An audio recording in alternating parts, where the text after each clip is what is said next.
Literally, in just that one gusher at Spindletop, we outproduced the Russian oil fields for the year in just a matter of 10 days. And it made the United States #1 in the world in terms of oil production. And it was this well that did that.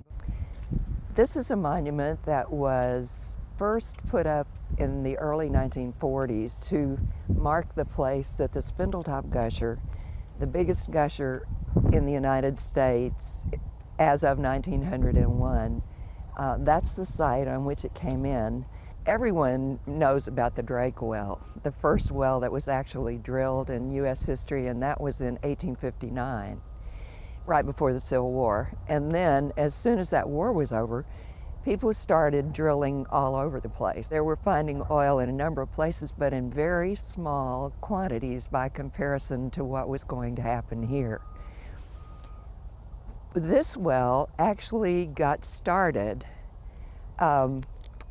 very early after the Civil War. Some local men got the right to drill in a number of places around here, and this salt dome, as the rock broke up around the salt piercement, oil collected around the edges of it. And in the case of this salt dome, no one knew this really, but they were going to find a huge quantity of oil right on the top of the dome. That's not the most ordinary thing, and a lot of people lost money trying to find oil on the top of those domes because this was so huge. So there were 4 wells drilled that were dry holes. The wells collapsed, or they filled with sand, or people ran out of money. All kinds of things were happening. But the person who brought in the 5th well was Captain Anthony Lucas. He's Croatian. And so he decided to visit an uncle who'd come to the United States, and finally decided simply not to go back. And he came over here and he saw signs. He saw signs that were indicating that there was going to be salt and sulfur and oil located on this salt dome too. Ultimately, Lucas got leases to drill over here, and the 4th well was his. And he's the one that drilled the 4th hole, a dry hole. The casing just collapsed into the well, and he lost everything he had.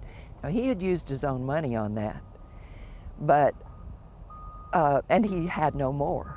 So to drill a 5th one, he was going to have to require major sacrifice from his family, and they were going to have to do some serious borrowing. He just couldn't find anyone that had faith.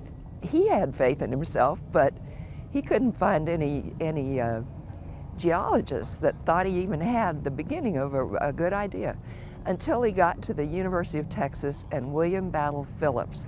He believed in him and sent him to Corsicana to talk to John Gailey. And John Gailey was a very wealthy wildcatter who worked with the Mellon Banking House in Pittsburgh.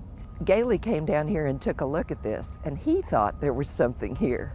And he discovered so many oil strikes all over the country that he went back and he talked the Mellon Banking House into putting up $300,000 to drill another well. Now, to do that, Lucas had to give up major control over that well because he didn't have the money. They went ahead and they started drilling, and they drilled right on this location. The drillers were characters that totally fascinated me. They were 3 brothers, the Hamill brothers, originally from Waco. It was an adventure after an adventure after an adventure, and those drillers had to invent ways to drill through the formations on top of this hill. They started in October of 1900, and they got down to rock right before Christmas, and they all went home for the holiday, and they came back and they just started putting everything back in the ground again. And they dropped 1,020 feet of pipe into that hole and started drilling, and the drill bit got caught in a rock crevice. So they couldn't get it out, and they tried all kinds of things, and they just were having the terrible time getting it out. They had promised to go to 1,200 feet, so they were at 1020, and they were trying to go on down to 1,200. And they got about 700 feet of pipe into the hole, and all of a sudden, the whole derrick started shaking. The ground shook. First, water came out of the hole. It was just muddy water, and it made a horrible mess. And then it quieted down. Water and gas bursts and pieces of rock coming out. Fortunately, no one got hurt. It's a miracle. But they waited after it calmed down, and they went out and they were standing on the platform, the derrick platform. And our favorite driller, Al Hamill, that guy was so interesting. Anyway, he was the youngest, the single guy. He goes over, and there's this hole, and he hears something. The drill pipe, 700 feet of it, had blown out of the ground into the air, broken off in pieces, and it was laying all over, cattywampus all over the place. But he was looking down the hole, and all of a sudden he could see the oil, and it came up, and then it went back down, and then it came up again, and then it went back down, and it kept coming up a little more every time. And Al Hamill said it looked as though the oil was breathing. In the long run, I wish he'd said it looked as though the earth was breathing, because literally this oil was coming closer and closer. Finally, it ran out over the top of the derrick floor, and then all of a sudden it blew again. And when it blew again, it was a stream of oil. They weren't sure how to cap it. But for 10 days it just blew, and literally you had all this oil, and it was here, and most of it drained off in a western direction. There's a railroad track over there, and it was there when the Spindletop gusher came in. Anyway, they backed it up to that railroad track, threw earthen dikes up around it, and then thought, what are we going to do?